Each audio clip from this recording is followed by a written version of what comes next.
പിണറായി വിജയനെ ദ്രോഹിക്കണം അല്ലെങ്കിൽ പിണറായി ജയിലിൽ പോകണമെന്ന് നിങ്ങൾക്ക് എന്താണ് ആഗ്രഹമെന്ന് മറു ചോദ്യമാണ് ചോദിച്ചത്. കോടിക്കണക്കിന് രൂപയുടെ അഴിമതി ഒളിപ്പിച്ചു വെക്കാൻ BJP സഹായിക്കുന്നു. മറുവശത്ത് BJP നേതാക്കന്മാർ നടത്തിയിട്ടുള്ള തട്ടിപ്പുകൾ, വെട്ടിപ്പുകൾ, കൊടകര ഉൾപ്പെടെയുള്ള വിഷയങ്ങൾ, വയനാട് ഉൾപ്പെടെയുള്ള വിഷയങ്ങൾ, അതുപോലെ തന്നെ കാസർഗോഡ് മഞ്ചേശ്വരത്ത് തെരഞ്ഞെടുപ്പ് അട്ടിമറിക്കാൻ നടത്തിയ പരിശ്രമങ്ങൾ, ഇതെല്ലാം ആ കേസുകൾ മുഴുവൻ അട്ടിമറിച്ചു. ഒടുവിൽ തൃശ്ശൂരിൽ വോട്ട് ചോരിയുടെ കേസും ഇപ്പോ പിണറായി വിജയന്റെ പോലീസ് അട്ടിമറിച്ചു കൊടുത്തു. എന്തൊരു സ്നേഹമാണ്, എന്തൊരു സൗഹാർദ്ദമാണ് ഇവർ തമ്മിൽ. ഞാൻ ദീർഘിപ്പിക്കുന്നില്ല. അതുകൊണ്ട് തന്നെ CPM BJP അവിശുദ്ധ ബാന്ധവത്തിനെതിരായി, CPM RSS അവിശുദ്ധ ബാന്ധവത്തിനെതിരായിട്ടുള്ള ഒരു ജനകീയ കൂട്ടുകെട്ട് ഈ സംസ്ഥാനത്ത് ഉയർന്നു വരിക തന്നെ ചെയ്യും. ഒരു തർക്കവും വേണ്ട. ദേശീയ തലത്തിൽ ഇപ്പൊ ഇവര് ബ്രിട്ടാസും റഹീമും ഒക്കെ രാഹുൽ ഗാന്ധി നടത്തുന്ന പരിപാടിയുടെ സൈഡിൽ പോയി നിൽക്കുന്നുണ്ട്. അതെന്താ കാരണം? ഫോട്ടോ വരണമെങ്കിൽ പറഞ്ഞു നിർത്തിയില്ല. അവിടെ പോയി റഹീമ ബ്രിട്ടാസ് പറഞ്ഞ ആരെങ്കിലും അറിയോ? രാഹുൽ ഗാന്ധി പിന്നെ പോയി നിൽക്കും. പക്ഷെ കേരളത്തിൽ വരുമ്പോൾ ഇവരെ കാണുന്നില്ലല്ലോ. കേരളത്തിൽ BJPക്കെതിരായ പോരാട്ടത്തിൽ ഇവരെ കാണുന്നില്ലല്ലോ. പ്രിയപ്പെട്ടവരെ, ഞാൻ പറഞ്ഞു വരുന്നത് ഇത് അപകടകരമായിട്ടുള്ള സാഹചര്യമാണ്. അതുകൊണ്ട് എന്റെ ശബ്ദം കേൾക്കുന്ന CPM പ്രവർത്തകരോട്, സഖാക്കളോട്, നല്ല സഖാക്കളോട് ഞാൻ പറയാൻ ആഗ്രഹിക്കുന്നു. സംഘപരിവാറിനെതിരായി നിങ്ങൾ ഉയർത്തുന്ന രാഷ്ട്രീയത്തിന് ഏതെങ്കിലും ആത്മാർത്ഥതയുണ്ടെങ്കിൽ നിങ്ങൾക്ക് RSSഉം BJPയും കേരളത്തിൽ മുന്നോട്ട് വരരുത്, അവർക്ക് വിജയിക്കാൻ കഴിയുന്ന സാഹചര്യം ഉണ്ടാകരുത് എന്ന് നിങ്ങൾ ആത്മാർത്ഥമായിട്ട് ആഗ്രഹിക്കുന്നുണ്ടെങ്കിൽ നിങ്ങൾ ചെയ്യേണ്ടത് അടുത്ത നിയമസഭാ തെരഞ്ഞെടുപ്പിൽ UDF സ്ഥാനാർത്ഥികൾക്ക് വോട്ട് ചെയ്ത് LDFന്റെ പരാജയം ഉറപ്പുവരുത്തുക എന്നുള്ളതാണ്. അതാണ് നിങ്ങൾക്ക് ചെയ്യാനുള്ളത്. അതല്ലെങ്കിൽ നിങ്ങളുടെ പാർട്ടി ബാക്കി ഉണ്ടാവില്ല. നിങ്ങൾ ആഗ്രഹിക്കണം, നിങ്ങൾക്ക് കോൺഗ്രസ് ഇല്ലാതെയാവണമെന്ന് നിങ്ങൾക്ക് ആഗ്രഹമുണ്ട്. പക്ഷെ ഞങ്ങൾക്ക് CPM ഇല്ലാതാകണമെന്ന് ഞങ്ങൾ ആഗ്രഹിക്കുന്നില്ല. ജനാധിപത്യത്തിൽ CPM ഇല്ലാതാകണമെന്ന് ഞങ്ങൾ ആഗ്രഹിക്കുന്നില്ല. കമ്മ്യൂണിസ്റ്റ് പാർട്ടികൾ ഇല്ലാതാകണമെന്ന് കോൺഗ്രസ് ഒരിക്കലും ആഗ്രഹിക്കുന്നില്ല. അങ്ങനെ ആഗ്രഹിക്കുന്നുണ്ടെങ്കിൽ 1947 ആഗസ്റ്റ് മാസം 15-ാം തീയതി കോൺഗ്രസിനെ നടപ്പാക്കാമായിരുന്നു. ഈ രാജ്യം ഒരു നവജാത ശിശുവിനെ പോലെ പിറവിയെടുത്ത് വീണത് ഇന്ത്യൻ നാഷണൽ കോൺഗ്രസിന്റെ കരതലങ്ങളിലേക്കാണ്, ജവഹർലാൽ നെഹ്റുവിന്റെ കരതലങ്ങളിലേക്കാണ്. ഈ ലോകം കണ്ട ഏറ്റവും വലിയ ജനാധിപത്യവാദിയായിരുന്ന നെഹ്റു, അദ്ദേഹത്തിന് വേണമെങ്കിൽ സ്റ്റാലിന്റെ റഷ്യയെ പോലെ, മാവോയുടെ ചൈനയെ പോലെ ഇത് നെഹ്റുവിന്റെ ഇന്ത്യയാകണം, നെഹ്റുവിന്റെ മാത്രം ഇന്ത്യയാകണം എന്ന് അന്ന് തീരുമാനമെടുക്കാമായിരുന്നു. അദ്ദേഹം ചെയ്തില്ലല്ലോ. അദ്ദേഹം എന്താ പറഞ്ഞത്? ഈ രാജ്യം ഏകാധിപത്യ രാജ്യമാകരുത്, ഈ രാജ്യം ജനാധിപത്യ രാജ്യമായിരിക്കണം. ഈ രാജ്യത്തെ ഏറ്റവും അവസാനത്തെ പാവപ്പെട്ട മനുഷ്യൻ, വരിയുടെ ഏറ്റവും അവസാനത്ത് നിൽക്കുന്ന ഏറ്റവും പാവപ്പെട്ടവന്റെ ശബ്ദവും ഇന്ത്യയുടെ ഭരണത്തിൽ തെളിയണം, ഭരണത്തിൽ മുഴങ്ങി കേൾക്കണം എന്ന നിർബന്ധ ബുദ്ധി നെഹ്റുവിനും ഇന്ത്യൻ നാഷണൽ കോൺഗ്രസിനും ഉണ്ടായിരുന്നത് കൊണ്ടാണ് പ്രിയപ്പെട്ടവരെ ഇന്ന് ഈ കാണുന്ന ജനാധിപത്യം നമുക്ക് കിട്ടിയത്. അതുകൊണ്ടാണ് CPMനോട് പ്രവർത്തിക്കാൻ പറ്റുന്നത്. അതുകൊണ്ടാണ് മറ്റ് സംഘടനകൾക്കൂടെ പ്രവർത്തിക്കാൻ കഴിയുന്ന സാഹചര്യം ഉണ്ടായത്. അങ്ങനെ വിശാലമായ ജനാധിപത്യ ബോധം ഇന്ത്യൻ നാഷണൽ കോൺഗ്രസ് കാണിച്ചു. പക്ഷേ ആ ജനാധിപത്യ ബോധം CPMനില്ല, ആ ജനാധിപത്യ ബോധം BJPക്കില്ല. കമ്മ്യൂണിസ്റ്റ് പാർട്ടികൾ ഭരിക്കുന്ന എല്ലാ സ്ഥലങ്ങളിലും ഏകാധിപത്യമാണല്ലോ. കമ്മ്യൂണിസ്റ്റ് പാർട്ടികൾ ഭരിക്കുന്ന എല്ലാ സ്ഥലങ്ങളിലും മറ്റ് രാഷ്ട്രീയ പാർട്ടികൾക്ക് പ്രവർത്തന സ്വാതന്ത്ര്യമില്ല. നിങ്ങൾ ഉത്തര കൊറിയയിലെ കാര്യം കേട്ടില്ല? ഉത്തര കൊറിയയിലൊക്കെ അവിടുത്തെ ഭരണാധികാരി കിം ജോങ് ഉൻ, ആ കിം ജോങ് ഉന്നെ എങ്ങനെ മുടിവെട്ടുന്നോ അതേ ശൈലിയിൽ നാട്ടുകാരും മുടിവെട്ടണം. തിരുവായ്ക്ക് എതിർവായി ഇല്ലാത്ത സ്ഥലങ്ങളാണ്. നിങ്ങൾ ആലോചിച്ച് നോക്കൂ. 47 ആഗസ്റ്റ് മാസം 15-ാം തീയതി കമ്മ്യൂണിസ്റ്റ് പാർട്ടിക്ക് എങ്ങാനുമായിരുന്നു ഇന്ത്യയിൽ അധികാരം കിട്ടിയിരുന്നെങ്കിൽ ഈ നാട്ടിന്റെ അവസ്ഥ എന്താ? പിണറായി വിജയൻ മുടിവെട്ടുന്നത് പോലെ മുടിവെട്ടേണ്ട ഗതി ഉണ്ടായിരുന്നല്ലേ നമുക്കൊക്കെ? പിണറായി എങ്ങനെ മീശ വയ്ക്കുന്നു അതുപോലെ മീശ വയ്ക്കണം. നമുക്ക് അംഗീകരിക്കാൻ പറ്റും.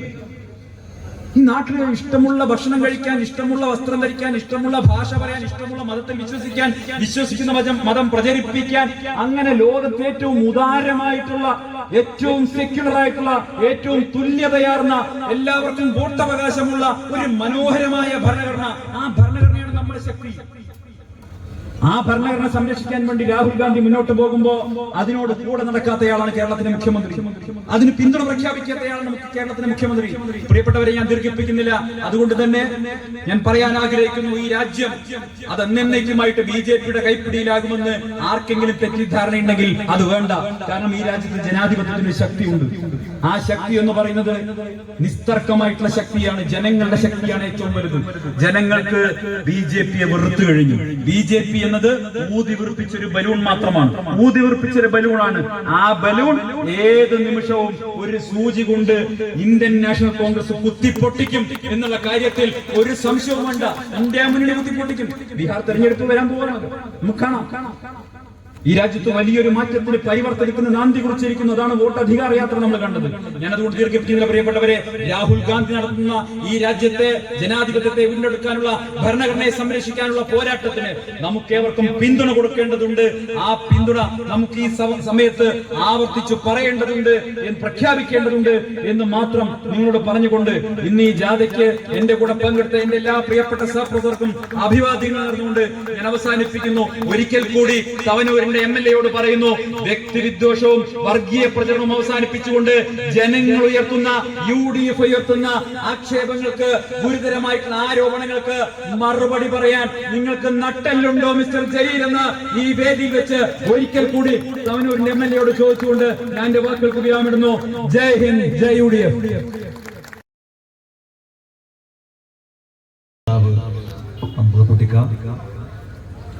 ഉദ്ഘാടകൻ പ്രിയപ്പെട്ട അജയ് മോഹൻ, വേദിയിലിരിക്കുന്ന ബഹുമാനപ്പെട്ട ബാബാജി, നസറുള്ള, പ്രിയങ്കരനായ എൻ്റെ സഹപ്രവർത്തകൻ സന്ദീപ് വാര്യർ, എൻ്റെ പ്രിയ സുഹൃത്ത് രോഹിത് അടക്കം ഈ വേദിയിലും സദസ്സിലുമുള്ള ഐക്യജനാധിപത്യ മുന്നണിയുടെ ബഹുമാന്യരായ നേതാക്കന്മാരെ, പ്രിയപ്പെട്ട സഹപ്രവർത്തകരെ, സുഹൃത്തുക്കളെ, എല്ലാവർക്കും എൻ്റെ വിനീതമായ നമസ്കാരം. സംഘാടകർ എന്നോട് പറഞ്ഞത് 8 കിലോമീറ്റർ കാൽനടയായി സഞ്ചരിച്ചിട്ടാണ് ഈ ലോങ് മാർച്ച് ഇവിടെ സമാപിച്ചത് എന്നാണ്. സാധാരണ ഏതെങ്കിലും റോട്ടിലൂടെ നടക്കുന്നത് പോലെയല്ല. ഈ തവനൂർ മണ്ഡലത്തിലെ ഈ കുഴികൾ നിറഞ്ഞ റോട്ടിലൂടെ 8 കിലോമീറ്റർ കാൽനടയായി സഞ്ചരിക്കുക എന്ന് പറഞ്ഞാൽ തന്നെ നിങ്ങൾ അനുഭവിച്ച ത്യാഗം എനിക്ക് മനസ്സിലാക്കി. ഈ ഉജ്ജ്വലമായ ലോങ് മാർച്ച് നടത്തിയ ഐക്യജനാധിപത്യ മുന്നണിയുടെ നേതാക്കളെയും പ്രവർത്തകരെയും ഞാൻ അഭിവാദ്യം ചെയ്യുകയാണ്, അഭിനന്ദിക്കുകയാണ്. ഞാൻ ദീർഘമായ ഒരു പ്രസംഗം നടത്തണം എന്ന് ആഗ്രഹിക്കുന്നില്ല.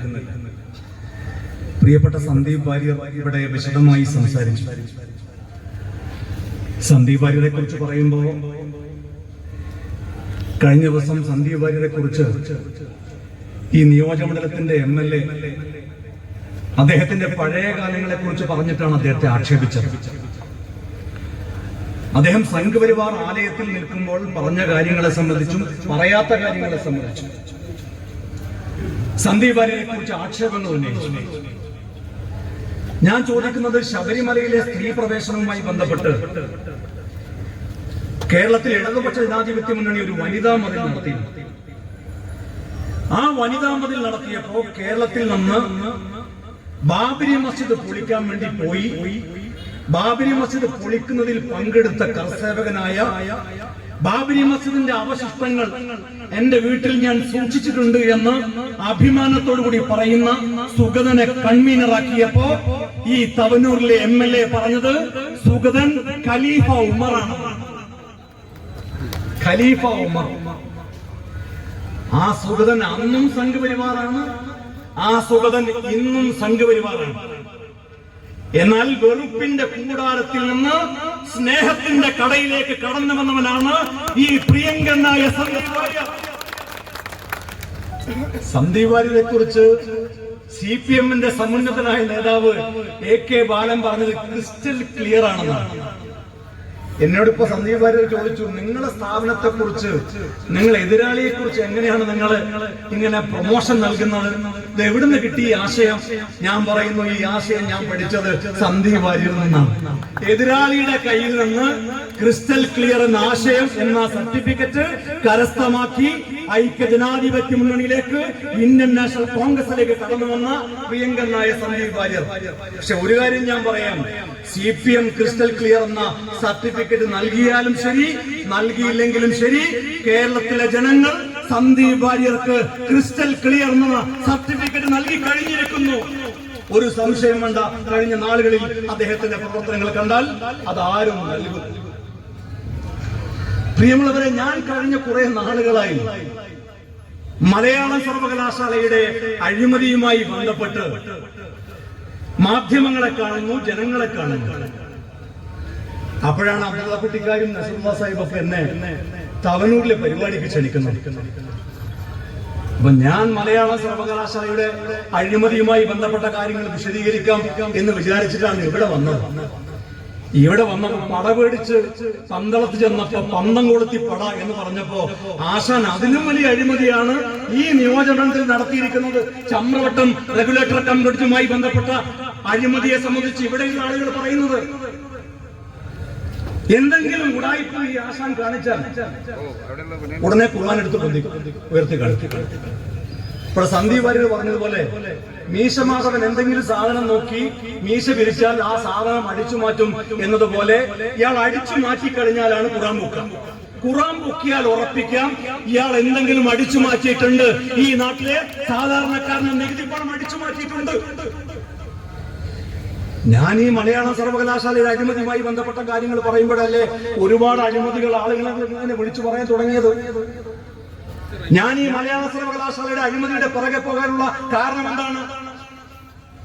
നിങ്ങൾക്കറിയാം, ഇവിടെ കഴിഞ്ഞ 10 കൊല്ലമായി ഈ നാട് ഭരിക്കുന്ന സർക്കാർ ജനവിരുദ്ധമായ കാര്യങ്ങൾ സന്ദീപ് വാര്യർ അതിനെക്കുറിച്ച് വിശദീകരിച്ചു പറഞ്ഞു. ഇവർക്ക് ജനങ്ങളുടെ മുമ്പിൽ ജനക്ഷേമപരമായ കാര്യങ്ങളെ കുറിച്ച് ഒന്നും പറയാനില്ല. അപ്പൊ എന്ത് വേണം? UDF നേതാക്കന്മാർക്കെതിരെ ആക്ഷേപങ്ങൾ ഉന്നയിക്കാം. UDF നേതാക്കന്മാരെ അങ്ങേയറ്റത്തെ സ്ത്രീ പീഡന കേസുകളിൽ ഉൾപ്പെടുത്തി ആരോപണം ഉന്നയിക്കാം. നിങ്ങൾ നോക്ക്, പാലക്കാട് ഷാഫി പറമ്പിലെതിരെ CPM-ന്റെ ജില്ലാ സെക്രട്ടറി അധിക്ഷേപം നടത്തി. ആരോപണമല്ല, അധിക്ഷേപം നടത്തി. സാംസ്കാരിക ബുദ്ധിജീവികൾ എവിടെ? CPM-ൽ നിന്ന് കൊട്ടേഷൻ എടുത്ത മാധ്യമങ്ങൾ എവിടെ? ചില റിപ്പോർട്ടർമാർ എവിടെ? എന്നാൽ CPM-ന്റെ ഒരു വനിതാ നേതാവിനെതിരെയും എറണാകുളത്തെ CPM-ന്റെ ഒരു MLA-ക്കെതിരെയും ഗുരുതരമായ ആരോപണങ്ങൾ വന്നു. ആരോപണം ഉന്നയിച്ചത് UDF അല്ല, CPM-നകത്തുള്ളവരാണ്. ആരോപണം ഉന്നയിച്ചപ്പോൾ ഉടനെ CPM, നിങ്ങൾ നെഹ്റു മകൾക്കയച്ച കത്ത് വായിച്ചിട്ടുണ്ടോ? നെഹ്റു സംസ്കാരത്തെ കുറിച്ച് പറയുന്നുണ്ട്. ലൈംഗികത എന്ന് പറയുന്നത് നടുറോഡിൽ ചർച്ച ചെയ്യേണ്ട ഒന്നല്ല. ഏണസ്റ്റ് ഹെമിംഗ്വേയുടെ നോവൽ വായിച്ചിട്ടുണ്ടോ?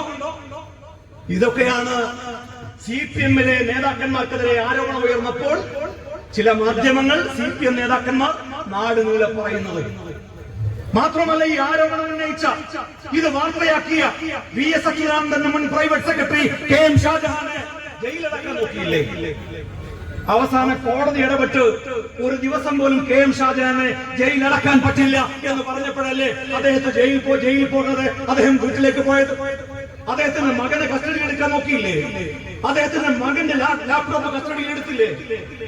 എന്നാൽ ഷാഫി പറമ്പിലെതിരെ ആക്ഷേപം ഉന്നയിച്ചപ്പോ ഈ ആക്ഷേപം ഉന്നയിച്ച ആൾക്കെതിരെ കേസില്ല, കേസെടുക്കാൻ പറ്റില്ല എന്ന നിയമോപദേശം. ഒരു ഭാഗത്ത് UDF നേതാക്കന്മാർക്കെതിരെ ഇതുപോലെയുള്ള ചില ആളുകളെ ഇറക്കി ആക്ഷേപം ഉന്നയിക്കുന്നത്. വേറൊരു ഭാഗത്ത് UDF-ലെ രണ്ടാമത്തെ കക്ഷിയാണ് മുസ്ലിം ലീഗ്. ആ മുസ്ലിം ലീഗിനെ ജനങ്ങളുടെ മുമ്പിൽ മോശമാക്കാൻ വേണ്ടി ഒരാൾക്ക് കൊട്ടേഷൻ കൊടുക്കുക. ആ കൊട്ടേഷൻ ഏറ്റെടുത്ത ആളാണ് ഈ തവനൂർ മണ്ഡലത്തിലെ നിങ്ങളുടെ MLA എന്നുള്ളത് നിങ്ങൾക്ക് എല്ലാവർക്കും അറിയാം. ആദ്യം ഈ വിദ്വാൻ പറഞ്ഞ എന്താണ്? ആദ്യം ഈ വിദ്വാൻ പറഞ്ഞത് ഡൽഹിയിലെ ഓഫീസ്, മുസ്ലിം ലീഗ് ഉണ്ടാക്കാൻ പോകുന്ന ഓഫീസ്, അതിന് കുറെ പണം പിരിച്ചു. അവിടെ ലീഗിന് ഓഫീസ് ഉണ്ടാക്കാൻ കഴിയില്ല. ആ ഓഫീസിന്റെ രജിസ്ട്രേഷൻ നടക്കാൻ പോകുന്നില്ല. അത് നിയമപ്രശ്നങ്ങളുള്ള ഭൂമിയാണ്, കെട്ടിടമാണ്. അത് റിയൽ എസ്റ്റേറ്റ് താല്പര്യമാണ്. ആർക്കൊക്കെയാ റിയൽ എസ്റ്റേറ്റ് താല്പര്യം? ആ കെട്ടിടം വാങ്ങിയത് ആരാ?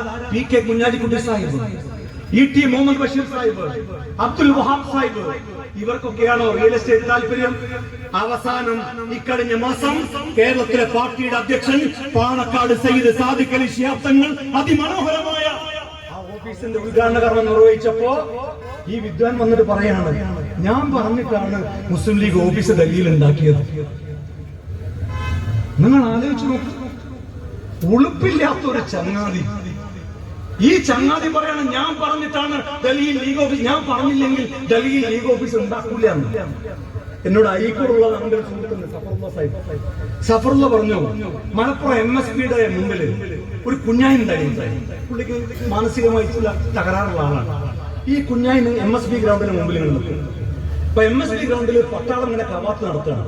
ഇയാൾ ഇടക്കിടക്ക് ഈ കുഞ്ഞായിന് പട്ടാളം തിരിയുന്നത് പട്ടാളത്തിന്റെ കമാൻഡ് കേട്ടിട്ടാണ്. ഈ കുഞ്ഞായി മലപ്പുറത്ത് വന്നിട്ട് പറയും എന്റെ കമാൻഡ് കേട്ടിട്ടാണ് ഞാൻ അബോർട്ട് പറഞ്ഞിട്ടാണ് ഈ പട്ടാളം തിരിഞ്ഞത്. ആ മാനസിക നില തെറ്റിയ കുഞ്ഞായിനെ പോലെയാണ് ഈ തവനൂർ മണ്ഡലത്തിലെ MLA ഇപ്പോൾ ഓരോന്ന് വിളിച്ചു പറയുന്നത്. അത് കഴിഞ്ഞ് വയനാട്ടിലേക്ക് ചുരം കയറി. വയനാട്ടിലേക്ക് എന്തിനാ ചുരം കയറിയത്? ഞാൻ ഈ കഴിഞ്ഞ ദിവസം പറഞ്ഞു, കരൂര് ദുരന്തമുണ്ടായപ്പോ രണ്ട് കാര്യം നമ്മൾ കണ്ടു സന്ദീപ് വാര്യർ. ഒന്ന്, ഒരു രാഷ്ട്രീയ പ്രവർത്തകൻ എങ്ങനെയാവണം എന്നതിന്റെ തെളിവ്.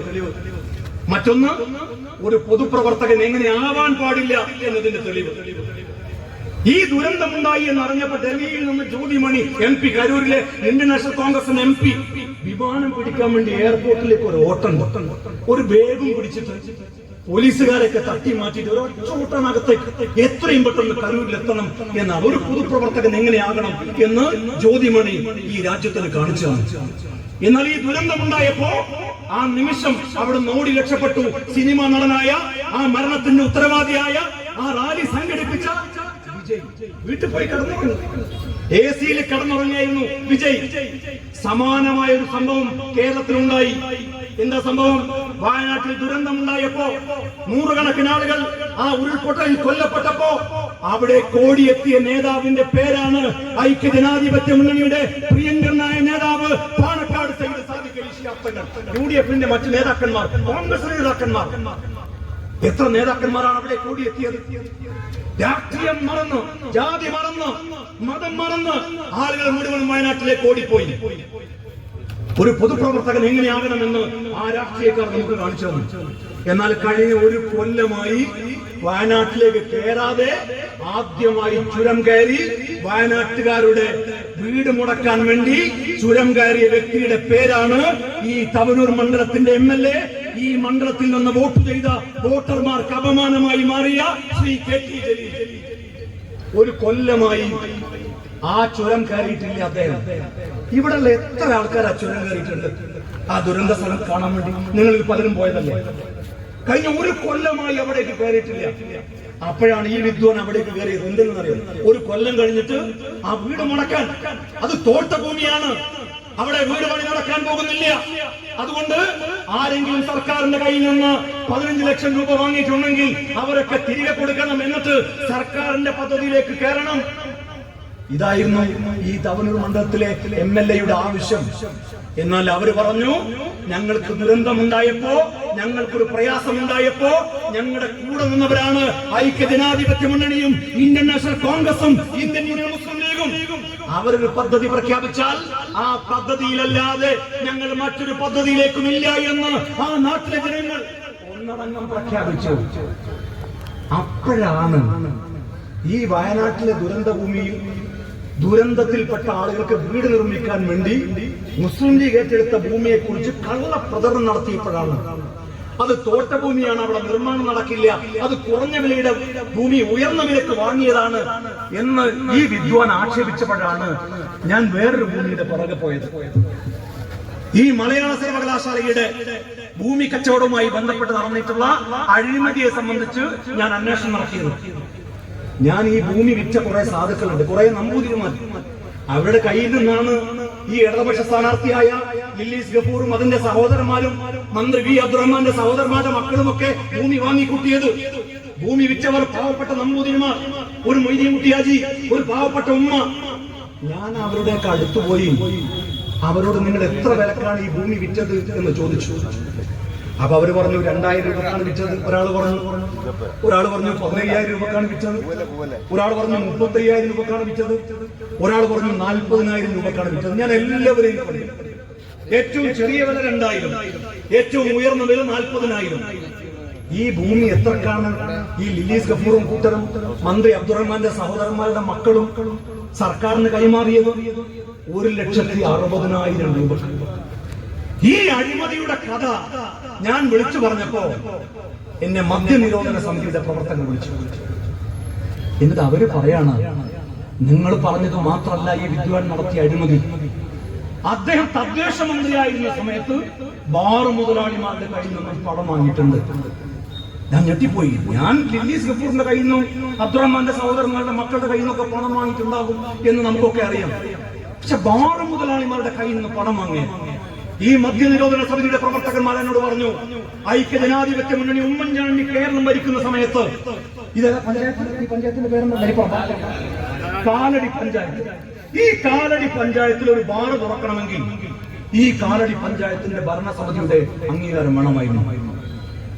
ഈ നരിപ്പറമ്പിൽ ഒരു ബാർ തുടങ്ങാൻ വേണ്ടി ഏതെങ്കിലും ബാർ മുതലാളി തീരുമാനിച്ചാൽ സ്വാഭാവികമായി ഈ നരിപ്പറമ്പിലെ ജനങ്ങൾ അതിനെതിരെ സമരം ചെയ്യും. സമരം ചെയ്യുമ്പോൾ ഈ പഞ്ചായത്ത് മെമ്പർ ഏത് പാർട്ടിയുമാകട്ടെ ജനങ്ങളുടെ കൂടെ നിൽക്കണ്ടേ? അങ്ങനെ വരുമ്പോൾ മെമ്പർ അതിനെതിരെയാകും. മെമ്പർ എതിരാകുമ്പോൾ ഭരണസമിതി എതിരാകും. ഭരണസമിതി എതിരാകുമ്പോൾ ഈ കാലടി പഞ്ചായത്തിലെ നരിപ്പറമ്പിൽ ബാറ് വരില്ല. അതുകൊണ്ടാണ് UDF കേരളം ഭരിക്കുന്ന സമയത്ത് ഭരണസമിതികൾക്ക് അങ്ങനെ ഒരു അധികാരം കൊടുത്തത്. നിങ്ങളുടെ നാട്ടിൽ ബാർ വേണോ വേണ്ടേ എന്ന് തീരുമാനിക്കാനുള്ള അധികാരം ഈ പഞ്ചായത്തിനാണ്, ഓരോ പഞ്ചായത്തിനുമാണ്. എന്നാൽ KT ജലീൽ തദ്ദേശ സ്വയംഭരണ വകുപ്പ് മന്ത്രിയായപ്പോ ബാറുകൾക്കുള്ള ഈ അധികാരം എടുത്തു കളഞ്ഞു. ഞാൻ തവനൂർ മണ്ഡലത്തിൽ വന്ന് KT ജലീൽ MLA ആയ ഈ മണ്ഡലത്തിൽ വന്ന് ജലീലിനോട് ചോദിക്കുന്നു, എത്ര പണമാണ് നിങ്ങൾ ബാർ മുതലാളിമാരുടെ കയ്യിൽ നിന്ന് വാങ്ങിയത്? ഈ നാട്ടുകാരോട് നിങ്ങൾ മറുപടി പറയണം. പണം വാങ്ങാതെ നിങ്ങൾ ചെയ്തു എന്ന് പറഞ്ഞാൽ മൂക്ക് റിപ്പോർട്ടുകൾ ആരും വിശ്വസിക്കൂല. കാരണം ബാർ മുതലാളിമാർക്ക് അതിന്റെ വലിയ ആനുകൂല്യം കിട്ടി. എന്താ കാര്യം? ഉമ്മൻചാണ്ടി കേരളത്തിൽ നിന്ന് അധികാരം വിട്ടൊഴിയുമ്പോ ഈ മലപ്പുറം ജില്ലയിൽ ആകെയുള്ള ബാറുടെ എണ്ണം 1. ഇപ്പൊ എത്ര ബാറ്? 50 ബാറ്. ബാർ മുതലാളിമാർക്ക് വിചാരിക്കുന്ന സ്ഥലങ്ങളിൽ മുഴുവനും ബാർ തുറക്കാൻ, കൂണുപോലെ ബാറുകൾ തുറക്കാനുള്ള അവകാശം അബ്കാരികൾക്ക് കൈമാറിയ മന്ത്രിയായിരുന്ന വിദ്വാന്റെ പേരാണ് ഈ തവനൂർ മണ്ഡലത്തിലെ വോട്ടർമാർ വിജയിപ്പിച്ച ശ്രീ KT ജലീൽ. ബാർ മുതലാളിമാരുടെ കയ്യിൽ നിന്ന് പൈസ വാങ്ങിയിട്ടുണ്ടെങ്കിൽ പിന്നെ ആരുടെ കയ്യിൽ നിന്നും പൈസ വാങ്ങൂലേ? പിന്നെ ആരുടെ കയ്യിൽ നിന്ന് പൈസ വാങ്ങാൻ അറപ്പുണ്ടാവുക? പിന്നെ ആരുടെ കയ്യിൽ നിന്ന് പൈസ വാങ്ങാൻ വെറുപ്പുണ്ടാവുക? ചമ്മവട്ടം റെഗുലേറ്ററൊക്കെ മേടിച്ച് ഈ മണ്ഡലത്തിൽ വന്നപ്പോ അതിന് വലിയ ചോർച്ച ഉണ്ടായി. ഇതിന്റെ വിശദാംശങ്ങളിലേക്കൊന്നും പോകുന്നില്ല. ചോർച്ച ഉണ്ടായപ്പോൾ ചോർച്ച അടക്കാൻ വേണ്ടി ഒരു കമ്പനി ഏൽപ്പിച്ചു. ഒരു കൺസ്ട്രക്ഷൻ കമ്പനി, ഇൻഫ്രാസ്ട്രക്ചർ കമ്പനി ഏൽപ്പിച്ചു. ആ കമ്പനിക്ക് ടെൻഡർ കൊടുത്തപ്പോ ഇതിങ്ങനെ നീണ്ടുപോകുമ്പോ KT ജലീല് ഒരു കത്ത് എഴുതാ. ഇത് KT ജലീലിന്റെ സ്വന്തം കൈപ്പടയിൽ എഴുതി ഒപ്പിട്ട ഒരു കത്താണ്. ഈ കത്തിൽ ജലീൽ പറയുന്നത് എന്താണെന്നറിയോ? ഡൽഹിയിൽ നിന്ന് വന്ന ഒരു IIT-യിലെ ഒരു സംഘമുണ്ട്. അവർ പറഞ്ഞു, ഈ ചോർച്ച അടക്കാൻ 4 മീറ്റർ ഉയരത്തിൽ വെള്ളം സംഭരിക്കാൻ ഒരേ ഒരു മാർഗ്ഗമുള്ളൂ. ഇന്ത്യൻ സ്റ്റാൻഡേർഡുള്ള നല്ല ക്വാളിറ്റിയുള്ള പൈലിംഗ് ഷീറ്റുകൾ കൊണ്ടുവെക്കണം. ആ ഷീറ്റുകൾ, ഇരുമ്പ് ഷീറ്റുകൾ, അത് നല്ല ക്വാളിറ്റിയുള്ള ഷീറ്റുകൾ, അതിന്റെ സ്റ്റാൻഡേർഡ് എന്താണ്, ഇന്ത്യൻ സ്റ്റാൻഡേർഡ് എന്താണ് എന്നതിനെ സംബന്ധിച്ച് വളരെ കൃത്യമായി ഡൽഹിയിലെ IIT-യിലെ ഉദ്യോഗസ്ഥന്മാർ വന്ന് രേഖപ്പെടുത്തി. എന്നാ മന്ത്രി ജലീൽ പറയാണ്, ഇതിനകത്ത് പറയാണ് എന്താണെന്നറിയോ? ഈ ഷീറ്റ് വാങ്ങാന്ന് പറഞ്ഞാൽ അത്ര എളുപ്പമുള്ള കാര്യമല്ല. ഇത് കിട്ടുക എന്ന് പറയുന്ന അത്ര എളുപ്പമുള്ള കാര്യമല്ല, വളരെ ബുദ്ധിമുട്ടാണ്. അതുകൊണ്ട് വിദേശത്തുനിന്ന്, ചൈനയിൽ നിന്നോ മറ്റോ ഷീറ്റ് ഇറക്കാനുള്ള ഒരു അനുമതി നൽകാനുള്ള ഒരു കത്താണ് ഇത്. KT ജലീൽ മന്ത്രിയായിരിക്കും എഴുതി ഒപ്പിട്ട് കൊടുത്തതാണ്. ഞാൻ ചോദിക്കട്ടെ, ഇദ്ദേഹം സിവിൽ എഞ്ചിനീയറാണ്. ഇയാൾക്ക് ഇരുമ്പ് എന്താണ്, ചെമ്പ് എന്താണെന്ന് അറിയോ? ഇയാളെ കോളേജ് പഠിപ്പിക്കുന്ന ചരിത്രമല്ലേ? ഒരു എഞ്ചിനീയർ പറയേണ്ട ഒരു കാര്യം, ഇവിടെ ഏത് ഷീറ്റ് ഉപയോഗിക്കണം, ഏത് സ്റ്റാൻഡേർഡ് വേണം, അതിന്റെ നിലവാരം എന്താണ്, അത് ഏത് രാജ്യത്തിന്റെ നിലവാരം വേണം എന്ന് പറയേണ്ടത് ആരാ? എഞ്ചിനീയർമാരല്ലേ? എന്നാൽ കരാറുകാർക്ക് വേണ്ടിയിട്ട് കരാറുകാരൻ പറഞ്ഞത് അതേപോലെ എഴുതി ഒപ്പിട്ട് കൊടുത്ത വിദ്വാനാണ് ഈ തവനൂർ മണ്ഡലത്തിലെ ശ്രീ KT ജലീൽ. ഇനി അറിയേണ്ടത് ഈ കത്ത് കൊടുത്തപ്പോ ഈ മണ്ഡലത്തിലെ ജനങ്ങൾക്ക് എന്താ നഷ്ടമുണ്ടായെന്നറിയോ? 157 ടൺ കനട്ട് കുറഞ്ഞു. അതായത് ടെൻഡറിൽ കൊടുത്ത ഇരുമ്പിന്റെ കനത്തേക്കാൾ 157 ടൺ കുറഞ്ഞു ഈ ചൈനയിൽ നിന്നുള്ള ഷീറ്റ് ഇറക്കിയപ്പോ, ഇരുമ്പ് ഷീറ്റ് ഇറക്കിയപ്പോ. എന്താ കാര്യം? അതിന് ക്വാളിറ്റി ഇല്ല. അതുകൊണ്ടല്ലേ ഇപ്പോഴും ആ പ്രശ്നം പരിഹരിക്കാത്തത്? 157 ടണ്ണിന്റെ ലാഭം കരാറുകാരൻ ഉണ്ടാകുമ്പോ എത്ര കോടി രൂപയായിരിക്കും കരാറുകാരന് ലാഭമായിട്ടുണ്ടാവുക? അതുകൊണ്ട് ഈ തവനൂർ മണ്ഡലത്തിലെ ജലീലിനോട് ഞങ്ങൾക്ക് ചോദിക്കാനുള്ളത്, നിങ്ങൾ എഴുതി ഒപ്പിട്ട് കൊടുത്ത ഈ ഷീറ്റിൽ ഈ പറയുന്ന ചൈനയിൽ നിന്ന് ഇറക്കുമതി ചെയ്യാൻ ആവശ്യപ്പെട്ടുകൊണ്ടുള്ള നിങ്ങളുടെ ഈ കത്തിൽ എത്ര കോടിയുടെ അഴിമതിയാണ്, എത്ര പണമാണ് കമ്മീഷനായി കരാറുകാർ നിങ്ങൾക്ക് നൽകിയത് എന്ന് ഈ നാട്ടിലെ ജനങ്ങളോട് നിങ്ങൾ വിശദീകരിക്കണം. കഴിഞ്ഞില്ല. അത് കഴിഞ്ഞ് മന്ത്രിയുടെ ചേംബറിൽ വേറൊരു യോഗം ചേരുക. മന്ത്രിയുടെ ചാമ്പറിൽ യോഗം ചേർന്നിട്ട് മന്ത്രി പറയാണ് എന്തെന്നറിയോ, അതായത് ഈ കരാറുകാരൻ പറഞ്ഞിരിക്കുന്നു നമ്മുടെ ഡെപ്പോസിറ്റ് ഒഴിവാക്കി തരണം. കരാറുകാരന് ഡെപ്പോസിറ്റ് തുകയുള്ളത് ഒഴിവാക്കി കൊടുക്കണം. എന്തിനാ ഡെപ്പോസിറ്റ് വാങ്ങുന്നത്? ഈ കരാറുകാരൻ എന്തെങ്കിലും കൊള്ളരുതായ്മ കാണിച്ചാൽ, ഈ കരാറുകാരൻ എന്തെങ്കിലും അഴിമതി കാണിച്ചാൽ അതിൽ തിരിച്ചു പിടിക്കാൻ വേണ്ടിയിട്ടാണ് സർക്കാർ കരാറുകാരന്റെ കയ്യിൽ നിന്നൊരു ഡെപ്പോസിറ്റ് വാങ്ങുന്നത്. ജലീലിന്റെ ഔദ്യോഗികമായ ഉന്നത വിദ്യാഭ്യാസ മന്ത്രിയുടെ ചാമ്പറിൽ ചേർന്ന യോഗത്തിന്റെ മിനിറ്റ്സിന്റെ കോപ്പിയാണിത്. ജലീൽ നിഷേധിക്കോ? അതിനകത്ത് എന്താ തീരുമാനിച്ചത്? കരാറുകാരന്റെ ഈ പറയുന്ന ഡെപ്പോസിറ്റ് ഒഴിവാക്കി കൊടുക്കണം. അത് മാത്രമാണോ? അത് മാത്രമല്ല, പിന്നെ ഇദ്ദേഹത്തിന് നീട്ടിക്കൊടുക്കാൻ, ഇദ്ദേഹത്തിന് സമയം നീട്ടിക്കൊടുക്കാൻ, അതുപോലെ തന്നെ സിമെന്റിന്റെയും കമ്പിയുടെയും വില കൂടിയിട്ടുണ്ട്, അതുകൊണ്ട് വില കൂട്ടിക്കൊടുക്കാൻ. ടെൻഡർ എടുത്ത സമയത്തിനുള്ളിൽ ഇദ്ദേഹം ചമ്മർവട്ടം റെഗുലേറ്റർ ബ്രിഡ്ജിന്റെ റിനോവേഷൻ പണി പൂർത്തിയാക്കിയില്ല. ഒരു കരാർ എടുക്കുമ്പോ സമയത്തിനുള്ളിൽ പണി തീർത്തില്ലെങ്കിൽ ആ കരാറുകാരന്റെ കയ്യിൽ നിന്നല്ലേ നഷ്ടപരിഹാരം ഈടാക്കേണ്ടത്? ഈ കരാറുകാരൻ പറയാണ് ഇത് നീണ്ടുപോവാണ്, പണി നീണ്ടുപോകുന്നു, അതുകൊണ്ട് സിമെന്റിന്റെ വില കൂടിയിട്ടുണ്ട്, കമ്പിയുടെ വില കൂടിയിട്ടുണ്ട്, അതുകൊണ്ട് സിമെന്റിന്റെയും കമ്പിയുടെയും കൂടിയ വില കൊടുക്കണം എന്ന് ആവശ്യപ്പെടുന്നത് ആരാ? KT ജലീലിന്റെ ചാമ്പറിൽ വെച്ച് ചേർന്ന യോഗത്തിൽ ജലീലടക്കം പങ്കെടുത്തതിന്റെ മിനിറ്റ്സിന്റെ കോപ്പിയാണിത്. ഞാൻ ചോദിക്കുന്നത്, ഈ കരാറുകാരന്റെ കയ്യിൽ നിന്ന് എത്ര പണമാണ് മിസ്റ്റർ KT ജലീൽ നിങ്ങൾ കൈപ്പറ്റിയത്? മറുപടി പറയിപ്പിച്ചിട്ട് ഈ നാട്ടിലെ ജനങ്ങൾ നിങ്ങളെ വിടുകയുള്ളൂ, ഒരു സംശയം വേണ്ട. അബ്ദുള്ള കുട്ടിക്ക പറഞ്ഞത് അടുത്ത തവണ ജലീലിനെ തോൽപ്പിക്കണം എന്നാണ് ഞാൻ വിചാരിക്കുന്നത്. കാരണം CPM അഴിമതിയൊക്കെ നടത്താറുണ്ട്, പക്ഷെ പിണറായി വിജയനെ തോൽപ്പിക്കുന്ന ഒരു അഴിമതിക്കാരനെ CPM ഒരിക്കലും മത്സരിപ്പിക്കില്ല എന്നാണ് ഞാൻ വിചാരിക്കുന്നത്. മത്സരിപ്പിക്കാത്ത ഒരാളെ അങ്ങനെ തോൽപ്പിക്കാൻ കഴിയാം. പക്ഷേ സന്ദീപ് വാര്യർ പറഞ്ഞത് അദ്ദേഹം അമേരിക്കയിൽ സ്ഥിരതാമസമാക്കാൻ പോകുന്നതാണ്. അദ്ദേഹം അമേരിക്കയിൽ സ്ഥിരതാമസമാക്കാൻ പോയാൽ ഉറപ്പാണ് ട്രംപ് നാടുവിടും. കാരണം തന്നെക്കാൾ വലിയ ഒരാൾ, ഒരു കള്ളൻ അമേരിക്കയിൽ കാലുകുത്തിയിട്ടുണ്ട് എന്നറിഞ്ഞാൽ അമേരിക്കൻ പ്രസിഡന്റ് വലിയ പദവിയാണ്, ആ പദവി പോലും വേണ്ടെന്ന് വെച്ച് ആ നാട് വിടാൻ അദ്ദേഹം ഒരുക്കമാണ്, ഒരു സംശയമാണ്. കാരണം എന്നറിയോ, ചെറിയ പൈസ കിട്ടിയ ചെറിയ പൈസ, വലിയ കോടികളാണെങ്കിൽ വലിയ കോടികൾ. ഇപ്പൊ തിരൂര് താൻ ഒരു വാട്സപ്പ് ഹർത്താൽ ഉണ്ടായി, കേരളത്തിൽ ഒരു വാട്സപ്പ് ഹർത്താൽ ആരോ പ്രഖ്യാപിച്ച വാട്സപ്പ് ഹർത്താലാണ്. താനൊരു കെയർ ബേക്കറി തകർന്നു, ആരോ കെയർ ബേക്കറി കല്ലെറിഞ്ഞു. ഉടനെ അന്ന് അദ്ദേഹം മന്ത്രിയാണ്, ഉടനെ താനൂർ എത്തിയിട്ട് ഒരു പിരിവ് ഉടനെ അനൗൺസ് ചെയ്തു. അദ്ദേഹം ഫേസ്ബുക്കിൽ എഴുതി, അദ്ദേഹം പറഞ്ഞു ആദ്യം ഞാൻ 25,000. അങ്ങനെയാണല്ലോ മീൻ പിടിക്കുമ്പോൾ നമ്മൾ ചൂണ്ടിടുമ്പോൾ ആദ്യം ഒരു ചെറിയ മീനെ കൊളുത്തിട്ടാണല്ലോ ഇടുക. അങ്ങനെ ചെറിയ മീനെ മൂപ്പര് കൊളുത്തി ആദ്യം 25,000 മൂപ്പരിന് ഇട്ടു. എന്നിട്ട് ബാക്കിയുള്ള കുറെ ആൾക്കാരോട് പറഞ്ഞു എല്ലാവരും സഹായിക്കണം. കുറെ ആൾക്കാരെ പേര് അദ്ദേഹം എഴുതി. എന്നിട്ട് അദ്ദേഹം പറഞ്ഞു ഇത്രയും പൈസ എനിക്ക് പണം പിരിഞ്ഞു കിട്ടി.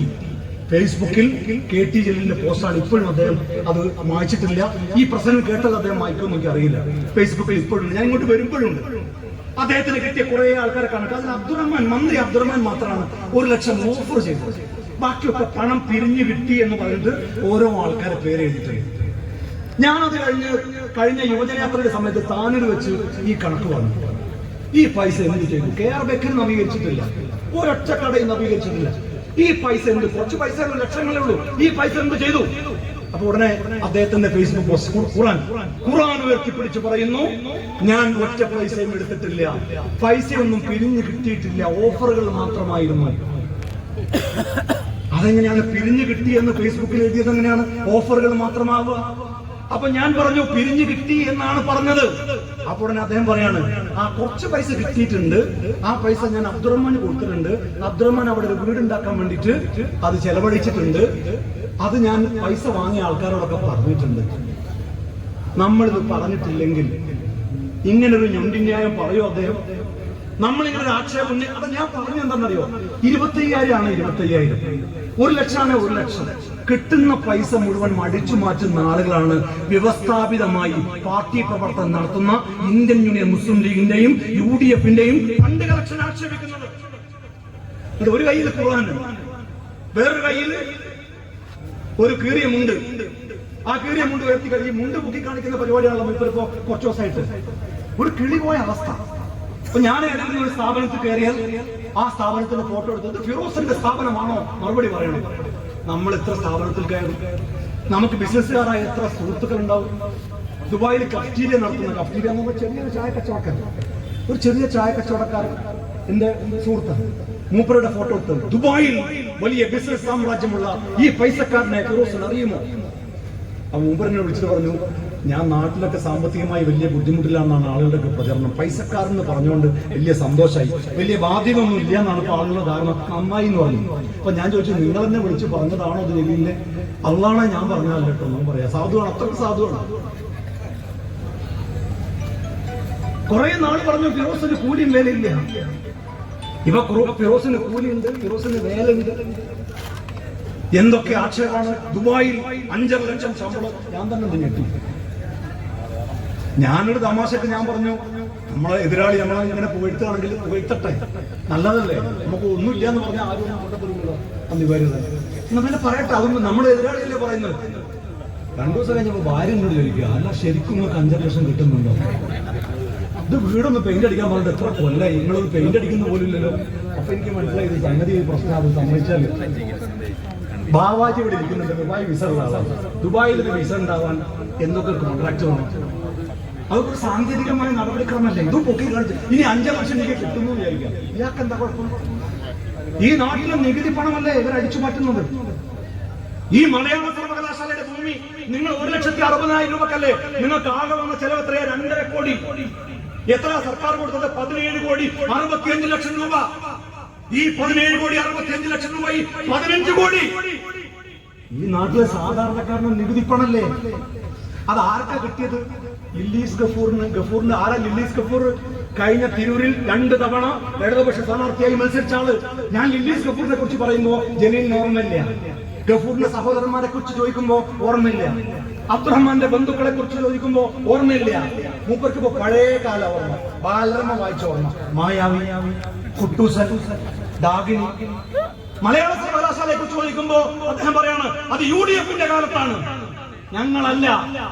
എന്നാൽ ഈ KT ജലീലിനോട് ഞാൻ പറയട്ടെ, ജലീൽ പറഞ്ഞല്ലോ മലയാള സർവകലാശാലയുടെ ഭൂമി ഏറ്റെടുക്കാൻ വേണ്ടി ഉത്തരവ് പുറപ്പെടുവിച്ചത് വെട്ടം പഞ്ചായത്തിൽ ഇപ്പൊ ഏറ്റെടുത്ത ഭൂമി ഉത്തരവ് പുറപ്പെടുവിച്ചത് UDFന്റെ ഭരണകാലത്താണ്. വേറെ ഒരു ഭൂമിയും ഏറ്റെടുക്കാൻ UDF തീരുമാനിച്ചിട്ടില്ല. ഇത് 2012 ജിയോ ആണ്. ആദവനാട് വില്ലേജിൽ 100 ഏക്കർ ഭൂമി ഏറ്റെടുക്കാൻ വേണ്ടി ഐക്യജനാധിപത്യ മുന്നണി ജിയോ ആയിട്ട് ഇറക്കിയ ഉത്തരവായത്. ജലീലിന് പറയാനുള്ളത് സംശയം ഉണ്ടെന്ന് പറഞ്ഞാൽ ജലീലിന്റെ വീട്ടില് നമ്മുടെ യൂത്ത് ലീഗ് പ്രവർത്തകരെ കൊണ്ടുവന്ന് തരും. ഇത് ജലീലിന്റെ വീട്ടിലാണെങ്കിൽ വീട്ടിൽ, പാർട്ടി ഓഫീസിലാണെങ്കിൽ പാർട്ടി ഓഫീസിൽ. ഒരു സംശയം വേണ്ട, അതിനൊന്നും ഒരു പേടിയില്ല.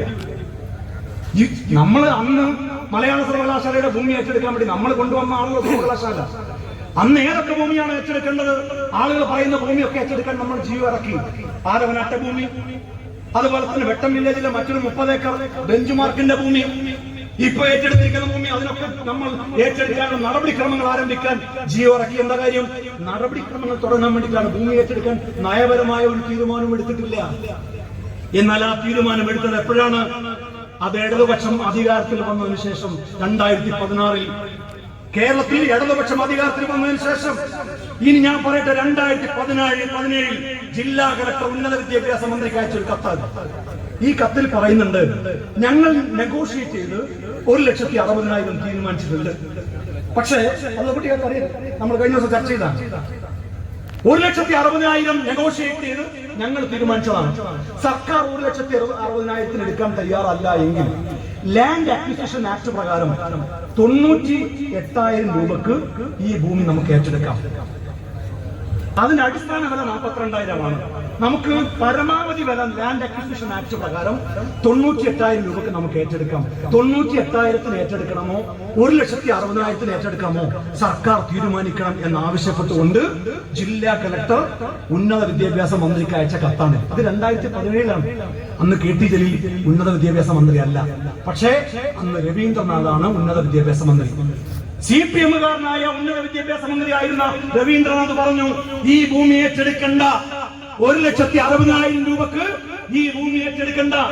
നരിപ്പറമ്പിലെ CPM-കാരോടാണ് ഞാൻ ചോദിക്കുന്നത്, നിങ്ങളുടെ നേതാവ് ഉന്നത വിദ്യാഭ്യാസ മന്ത്രിയായ രവീന്ദ്രനാഥ് 1,60,000 രൂപക്ക് ഈ ഭൂമി ഏറ്റെടുക്കേണ്ടതില്ല എന്ന് തീരുമാനിച്ച ഈ ഭൂമി 2018 ഉന്നത വിദ്യാഭ്യാസ മന്ത്രിയായ ജലീൽ ഏറ്റെടുക്കുമ്പോ ആ വെടുപ്പ് ബാന്ധം ചുമക്കേണ്ട എന്ത് ഉത്തരവാദിത്തമാണ് സഖാവേ നിനക്കുള്ളത്? നീ നെഞ്ചത്ത് കൈവച്ച് ചിന്തിക്കും. CPM-മായി ഞങ്ങൾക്ക് പല അഭിപ്രായ വ്യത്യാസമുണ്ട്.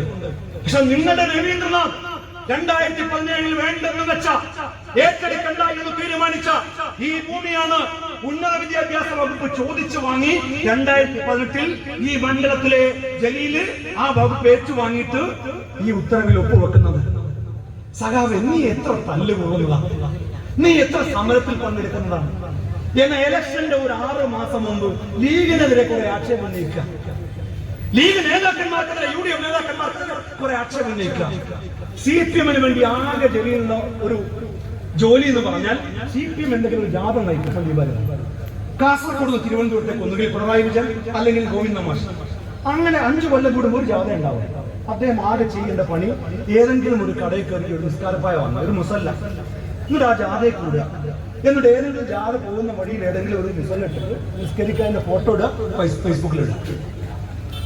ഈ ഒരു പണിയല്ലാതെ CPM-കാരാ ഈ പാർട്ടിക്ക് വേണ്ടി എന്തെങ്കിലും പണി, എന്നിട്ട് 5 കൊല്ലം കൂടുമ്പോ ലീഗിനെ ചൊറിഞ്ഞു എന്ന് പറഞ്ഞിട്ട് മത്സരിക്കുക, ഈ പൈസ മുഴുവൻ അടിച്ചു മാറ്റുക. എത്ര കോടികൾ അദ്ദേഹം പറഞ്ഞില്ലേ, ഞാനൊരു കോൺട്രാക്ടറുടെ കയ്യിൽ നിന്നും പൈസ വാങ്ങിയിട്ടില്ല, ഞാനൊരു മുതലാളിയുടെ കയ്യിൽ നിന്നും പൈസ വാങ്ങിയിട്ടില്ല. എന്തിനാ പൈസ വാങ്ങുന്നത്? ഈ പൈസ ഞാൻ ബാർ മുതലാളിമാര് പൈസ കൊടുക്കുന്നു, കോൺട്രാക്ടർമാർ, ഈ ചമ്മരവട്ടം റെഗുലേറ്റർ കമ്പനിയുടെ കോൺട്രാക്ടർ പണം കൊടുക്കുന്നു, ലില്ലീസ് കപൂർ പൈസ കൊടുക്കുന്നു, ലില്ലീസ് കപൂറിന്റെ സഹോദരന്മാര് പൈസ കൊടുക്കുന്നു, അബ്ദുറഹ്മാന്റെ സഹോദരന്മാരുടെ മക്കൾ പൈസ കൊടുക്കുന്നു. പിന്നെ എന്തിനാ പൈസ? ഈ പൈസ ഇവിടെ ധാരാളല്ലേ. ആ പൈസ ചെലവഴിച്ചിട്ടാണ് കഴിഞ്ഞ 3 തവണയും ഈ നിയോജക മണ്ഡലത്തിൽ ഈ കള്ളപ്പണം ചെലവഴിച്ചിട്ടാണ് ഈ മണ്ഡലത്തിൽ നിന്ന് ജലീൽ ജയിച്ചു കയറിയത്. നമ്മൾ ന്യൂനപക്ഷ മന്ത്രിയായപ്പോ, ജലീല് മന്ത്രിയായപ്പോ ആ ബന്ധു നിയമനം നമ്മൾ കൈയോടെ പിടിച്ചില്ലേ? അന്ന് എന്താ പറഞ്ഞെന്നറിയാം, ഫിറോസിനോടൊന്നും വാദപ്രതിവാദത്തിന് ഞാനില്ല, തങ്ങൾ തരട്ടെ, പാണക്കാർ തങ്ങൾ അല്ലെ, കുഞ്ഞാലിക്കുട്ടി സാഹിബ് തരട്ടെ. അങ്ങനെ ഫിറോസിനോടൊന്നും സംസാരിക്കാനില്ല എന്ന് പറഞ്ഞ ആള് നാളെ എന്റെ വീട്ടിന് മുമ്പിൽ മൈക്കെട്ടി പ്രസംഗിക്കാൻ. അതായത് പണ്ടൊക്കെ സിനിമ ഇറങ്ങുമ്പോ ആദ്യം നമ്മുടെ കോഴിക്കോട് ടൗണിലിറങ്ങി, ഞങ്ങളുടെ നാട്ടിലാണെങ്കിൽ അത് കഴിഞ്ഞ മുക്കത്തിറങ്ങി, പിന്നെ ഞങ്ങളുടെ നാട്ടിൽ ചെറിയ ടാക്കീസ് ഉണ്ട്, ആ ടാക്കീസിലാണ്. ഉന്നത വിദ്യാഭ്യാസവും പോയി, മന്ത്രിസ്ഥാനവും തെറിപ്പിച്ചു, ഇനി MLA സീറ്റ് കിട്ടുമെന്നും അറിയില്ല. ഇപ്പൊ എന്റെ വീട്ടിന് മുമ്പിൽ ആ ഗ്രാമത്തിൽ വന്ന് കോളാമ്പി കെട്ടി പ്രസംഗിക്കേണ്ട ഗതികേടിലേക്കാണ് ഈ തവനൂർ മണ്ഡലത്തിലെ MLA മാറിയിരിക്കുന്നത്. എന്നിട്ട് നാട് നീളെ ഇതിന് മറുപടി പറയാതെ ലീഗിനെതിരെ ആക്ഷേപങ്ങളുമായി പോവാണ്.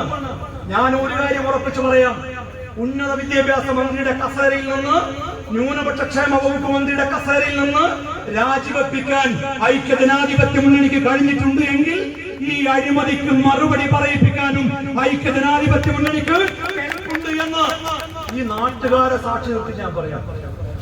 6 മാസം കഴിഞ്ഞാൽ കേരളത്തിൽ ഐക്യജനാധിപത്യ മുന്നണി അധികാരത്തിൽ വരും, ഒരു സംശയം വേണ്ട. ഈ മാധ്യമങ്ങളൊന്നും നമ്മളെ പിന്തുണച്ചില്ലെങ്കിൽ ശരി. പാലക്കാട് നമ്മൾ ജയിച്ചത് ഈ പറയുന്ന മരമുറി ചാനലിന്റെ പിന്തുണ കൊണ്ടാണോ? നിലമ്പൂരിൽ നമ്മൾ ജയിച്ചത് ഈ മാധ്യമ കൊട്ടേഷനിലെത്ത മാധ്യമ പ്രവർത്തകന്മാരുടെ പിന്തുണ കൊണ്ടാണോ? 2026 ഐക്യജനാധിപത്യ മുന്നണി അധികാരത്തിൽ വരാൻ പോകുന്നതും ഇവരുടെ ആരുടെയും പിന്തുണ കൊണ്ടല്ല, കേരളത്തിലെ ജനങ്ങളുടെ പിന്തുണ കൊണ്ടാണ്. അങ്ങനെ പിന്തുണ നേടി ഐക്യജനാധിപത്യ മുന്നണി അധികാരത്തിൽ വന്നു കഴിഞ്ഞാൽ ഞാൻ ഉറപ്പിച്ചു പറയുന്നു, 2026 ശേഷം നമുക്ക് ഈ തവനൂർ മണ്ഡലത്തിൽ ഒരു സ്റ്റേജ് കൂടി കെട്ടേണ്ടി വരും. ആ സ്റ്റേജ് കെട്ടുന്നത് വേറൊന്നിനുമായിരിക്കില്ല, ഉറുവാ സംഘത്തെയും ഈ KT ജലീലിനെയും തവനൂർ ജയിലിൽ അടച്ചതിന്റെ ആഹ്ലാദ പ്രകടനത്തിന്റെ ഒടുവിലായിരിക്കും നമ്മൾ ഈ പൊതുയോഗം നടത്തുക. അങ്ങനെ ഒരു പൊതുയോഗം നടത്തുമ്പോ ആ പൊതുയോഗത്തിൽ പങ്കെടുക്കാൻ ഞാനും നിങ്ങളോടൊപ്പം ഉണ്ടാകുമെന്ന് മാത്രം പറഞ്ഞുകൊണ്ട് ഞാൻ വാക്കുകൾ അവസാനിപ്പിക്കുന്നു. ജയ് UDF.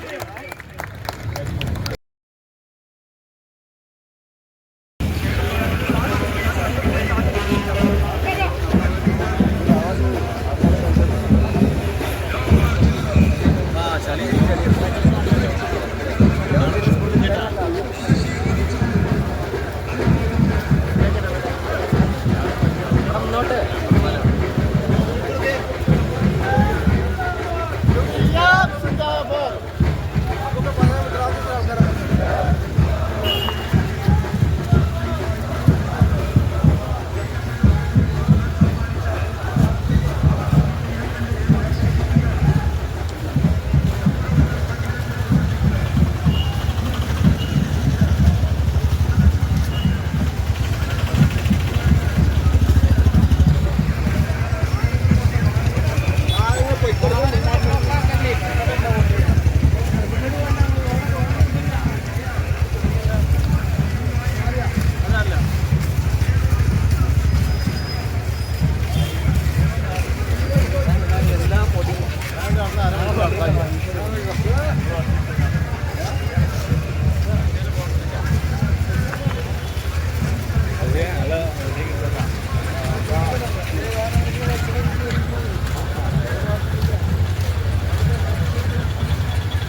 ഇതിന്റെ വേഷം ഒന്നാലേ അവിടെ കിട്ടുള്ളൂ.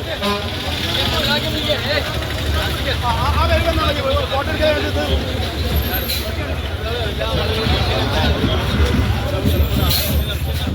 വണ്ടി